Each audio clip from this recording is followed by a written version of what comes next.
अस्सलामु अलैकुम नाज़रीन कराम, नई वीडियो में आपको खुश आमदीद कहते हैं। अपोजिशन लीडर उमर अयूब की कुर्सी ख़तरे में पड़ चुकी है। जस्टिस डोगर की अदालत से फ़ैसला जारी कर दिया गया है। पिंडी से पीटीआई की अब तक की बड़ी गिरफ्तारी हो चुकी है और सबसे अहम खबर ये है कि कल हैदराबाद में बिलावल जरदारी ने चीख चीख कर एक लंबी तकरीर की है, जिसमें इस्टेब्लिशमेंट का भी मिन्नत तरला किया गया और शहबाज सरकार को भी धमकी लगाई गई है। सूरत हाल बड़ी दिलचस्प हो चुकी है। एक तरफ सिंध के अंदर वकला ने धरना दिया हुआ है और ये धरना पंजाब और सिंध के बॉर्डर पर है। इस वजह से बलूचिस्तान भी बांधा, यानी बलूचिस्तान और सिंध का राब्ता भी मुनक़ते है, पंजाब और सिंध का राब्ता भी मुनक़ते है। लिहाजा इस वक्त ये जो सूरत हाल डिवेलप हो रही है, establishment versus people party versus Noon league, ये बड़ी दिलचस्प है। इस हवाले से भी हमने जिक्र करना है वीडियो के अंदर। लेकिन उमर अयूब को मुसलसल वार्निंग ताकतवर दे रहे हैं, लेकिन वो बाज नहीं आ रहे। इमरान खान के साथ वो खड़े हुए हैं, उनकी खान के साथ इसलिए मुलाकात नहीं करवाई जाती। अलीमा खान के साथ खड़े हैं, उसूल के साथ खड़े हैं, और वो कोई उस लिस्ट के अंदर नहीं है जो बज़ाहिर लोग कॉम्प्रोमाइज्ड टाइप नज़र आते हैं। वर्कर के जो आगे उन्होंने कन्वेंशन भी करवा दिया है और वो पीछे भी नहीं हट रहे। तो अब ताकतवरों की जानिब से उन्हें आखिरी तगड़ी वार्निंग दी गई है कि जस्टिस डोगर को इस्तेमाल करके बेसिकली उमर अयूब जहां से इलेक्शन जीते थे, भारी अक्सरियत से जीते थे, और वहां जो उनके मुखालिफ उम्मीदवार थे, उसने अपनी शिकस्त तस्लीम की और उसने तस्लीम किया कि उमर अयूब मुझसे जीत गए हैं, मैं हार चुका हूं। उसके बाद उमर अयूब जब अपोजिशन लीडर बन गए, वो सारा प्रोसीजर हो गया, इस्टेब्लिशमेंट को ख्याल आया कि उमर अयूब को दबाव में कैसे लाया जाए, यानी कैसे ब्लैकमेल करेंगे। तो फिर उसी उम्मीदवार ने इलेक्शन कमीशन के अंदर जाके चैलेंज कर दिया और कहा कि मैं जीता हुआ हूं, उमर अयूब हारा हुआ है, इलेक्शन के अंदर धांधली हुई है, हल्का दोबारा खोला जाए। उमर अयूब इस्लामाबाद हाई कोर्ट गए, उन्होंने स्टे ऑर्डर लिया और ये मौक़िफ़ अपनाया कि देखें, जब 60 दिन गुजर जाते हैं ना, फिर इलेक्शन कमीशन का दायरा इख्तियार ख़त्म हो जाता है, फिर मामलात इलेक्शन ट्रिब्यूनल में जाते हैं। लिहाजा इस तरह हो नहीं सकता। आज justice Sarfaraz Dogar and company की जानिब से फ़ैसला जारी किया गया है, जिसके अंदर कहा गया कि उमर अयूब का स्टे ख़त्म किया जाता है, इलेक्शन कमीशन जाने और उमर अयूब का हल्का जाने। इसका साफ मतलब क्या है कि हल्का खुलेगा, वहाँ पे वोटों को वो मुस्तरद करेंगे, जो एक कॉमन प्रैक्टिस पिछले कई महीनों से हम देखते आए हैं कि जिसको हरवाना होता है जीते हुए को, उसकी बड़ी तादाद में वोट ही मुस्तरद कर दिए जाते हैं, डब्बे ज़ाहिर गायब हो जाते हैं।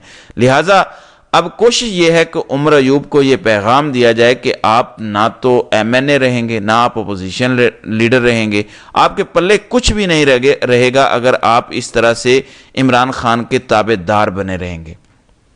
दूसरी खबर यह है कि आलिया हमजा खटकती हैं।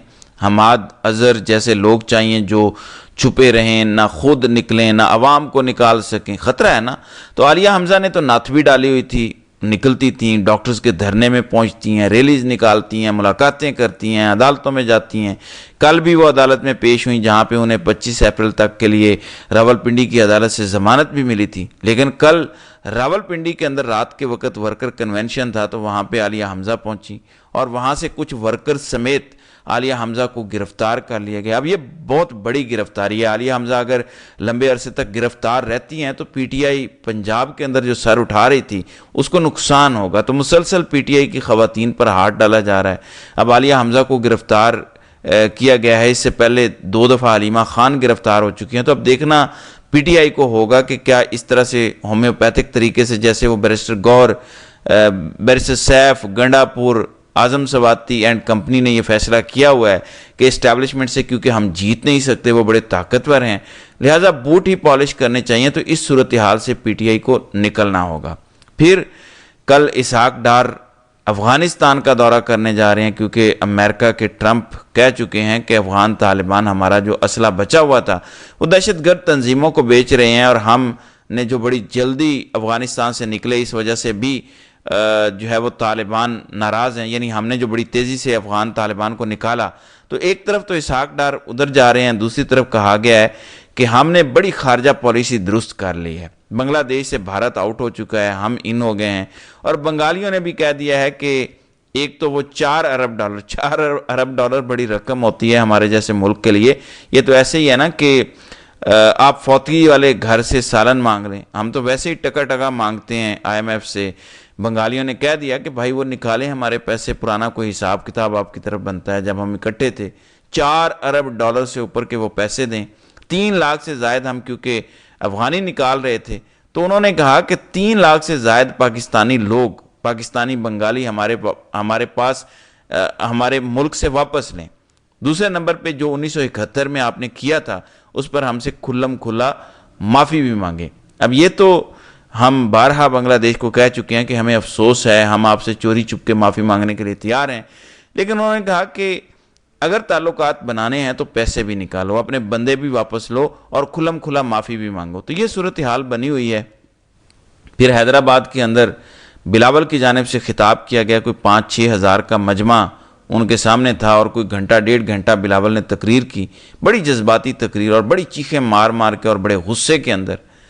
اب لمبی چوڑی تقریر تو میں آپ کو نہیں سنا پاتا، جو چند باتیں انہوں نے کی ہیں جو لبے لباب تھا۔ ایک تو انہوں نے کہا کہ ہم نے عمران خان کو گھر بھیج دیا، انہوں نے کہا کہ میں عدم اعتماد لے کر آیا تھا، میں نے عمران خان کو بھیجا، وہ سلیکٹڈ تھا، میں نے گھر بھیجا کیونکہ عمران خان نے 2 نہروں کی منظوری دی تھی، پیپلز پارٹی سے پنگا لیا تھا، ہم نے اسے گھر بھیج دیا۔ لہٰذا اگر ہم عمران خان کو بھیج سکتے ہیں تو ہم شہباز شریف کو بھی گھر بھیج سکتے ہیں۔ ساتھ ہی انہوں نے اسٹیبلشمنٹ کا منت ترلا کیا اور کہا کہ ہم غدار نہیں ہیں، ہم پاکستان کھپے کہنے والے ہیں، لہٰذا ہم پر مہربانی کریں اور ہماری صورتحال سمجھیں، ہم عوام کے اندر ذلیل ہو جائیں گے اگر ہم نے نہروں کی منظوری دی۔ تو ہم بڑے تابعدار ہیں، ہم پاکستان کھپے کہنے والے ہیں، بس آپ ہماری صورتحال سمجھیں۔ اور انہوں نے کہا کہ شہباز شریف کو ہم نے 2 دفعہ وزیر اعظم بنوایا مگر وہ ہماری بات ماننے کے لیے تیار نہیں ہے، اور اگر وہ ہماری بات ماننے کے لیے تیار نہیں ہے تو ہم بھی پیچھے ہٹنے کے لیے تیار ہیں۔ اگر ہمیں شہباز شریف اور عوام میں سے کسی ایک کو چوز کرنا پڑا تو پھر ہم عوام کے لیے ہی فیصلہ کریں گے، شہباز کے ساتھ کھڑے نہیں ہوں گے۔ ہمیں شہباز شریف کی وزارتیں نہیں چاہیے، ہم لعنت بھیجتے ہیں ایسی وزارتوں پر، ہم لات مارتے ہیں، ہم حکومت سے پیچھے ہٹ جائیں گے، ہم کوئی وزارت نہیں لیں گے اور ہم اس حکومت کو سپورٹ نہیں کریں گے۔ ظاہر ہے یہ نہریں نہ شہباز شریف بنوا رہا ہے، نہ شہباز شریف کی مجبوری ہے نہریں بنوانا۔ شہباز شریف تو بس ایک سیلز مین ہے، ایک مینیجر ہے کمپنی کا، نہریں بنوا رہی ہے اسٹیبلشمنٹ، یہ فوج کا کام ہے۔ وہ جن زمینوں کے لیے نکالی گئی ہیں نہریں، وہ چولستان اور وہ جو بنجر زمینیں یا جو بھی زمینیں ہیں، وہ جو فوج نے ہزاروں ایکڑ رقبہ اپنے پاس رکھا ہوا ہے، اس کو پانی چاہیے۔ نہ پنجاب کو یہ چاہیے، نہ شہباز کو چاہیے اور نہ ہی کسی اور کو چاہیے، یہ تو بس فرنٹ مین ہے۔ تو آج کی ساری تقریر بلاول ہاتھ جوڑتے رہے، چیخیں مارتے رہے، اور جو وہ بتا رہے تھے ماضی کی ہماری تاریخ، ہم کھڑے ہوئے، ہم نے سٹینڈ لیا، ہم نے سندھو کو بچانا ہے، ہم وزارتیں چھوڑ دیں گے، ہم پاکستان کھپے کہنے والے ہیں، نیب ہم پر چھاپے مار رہا ہے، یہ کر رہا ہے، وہ کر رہا ہے۔ تو بیسیکلی سارا ترلا پروگرام اسٹیبلشمنٹ کے لیے تھا کہ خدا کے لیے ہماری حالت کو سمجھو، ہم برا پھنس چکے ہیں، ہم تمہارے تابعدار ہیں، ہم پاک فوج زندہ باد کہنے والے ہیں۔ ہم نے شہباز شریف کو پہلے بھی سپورٹ کیا، اور شہباز سے مراد پہلے بھی اسٹیبلشمنٹ کو سپورٹ کیا۔ شہباز کو انہوں نے کون سا سپورٹ کرنا تھا؟ شہباز کون سا ان کی پھپھی کا بچہ ہے؟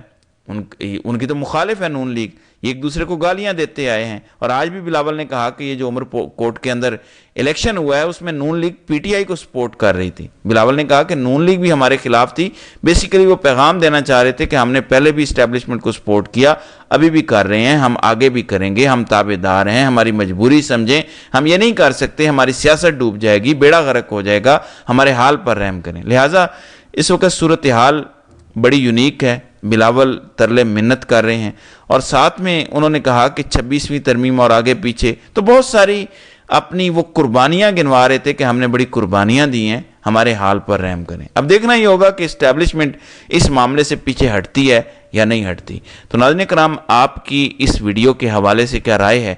آپ اپنی رائے کا اظہار کامنٹ سیکشن میں ضرور کیجئے گا۔